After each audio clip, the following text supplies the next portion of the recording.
प्यारे दोस्तों, प्यारे देशवासियों, गहरे पानी की तरह जीवन रखिए, साफ और चुप, साफ और शांति। गहरे पानी में आप जाके देखेंगे ना तो पूर्णतः शांति मिलता है। उसी प्रकार आपके कर्म शुद्ध रहते हैं तो आपका मन पूर्ण शांत हो जाता है। उसी प्रकार आपके जीवन में भगवत भजन रहता है तो आपका मन पूर्ण शांत हो जाता है। क्योंकि प्राणी के हृदय में जब तक प्रभु का वास ना हो वो प्राणी कभी शुद्ध नहीं हो सकता। जब तक प्राणी के हृदय साफ सुथरा ना हो तब तक ईश्वर का वास नहीं हो सकता।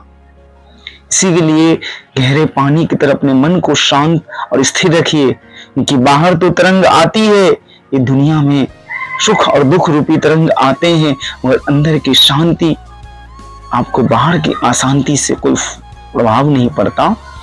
जिस भी मनुष्य का बाहर की अशांति प्रभाव नहीं होने देता वही प्राणी वास्तविक में शांति का मार्ग प्राप्त कर सकते हैं।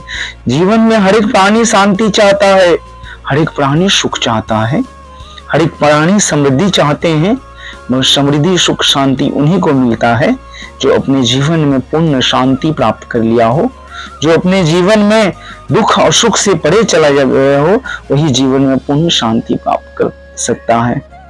सुख और दुख जीवन का अंग है और ये जब तक ना हो तब तक आप ईश्वर की खोज नहीं करेंगे, सत्य की खोज नहीं करेंगे जो आपके हर एक प्राणी के हृदय में विराजमान है।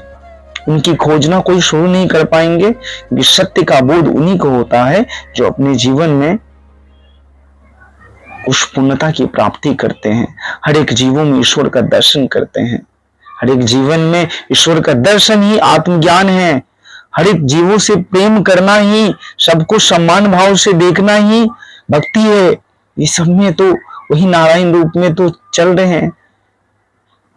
भले ही शरीर की अवस्था कैसी भी हो, कोई रोगी हो, शरीर टेढ़ी हो या शरीर बूढ़ा हो या बचपन हो, इससे कोई फर्क नहीं पड़ता। आपके चित्त में अहंकार नहीं होनी चाहिए, दम्भ नहीं होनी चाहिए। यही तो दुख का कारण है।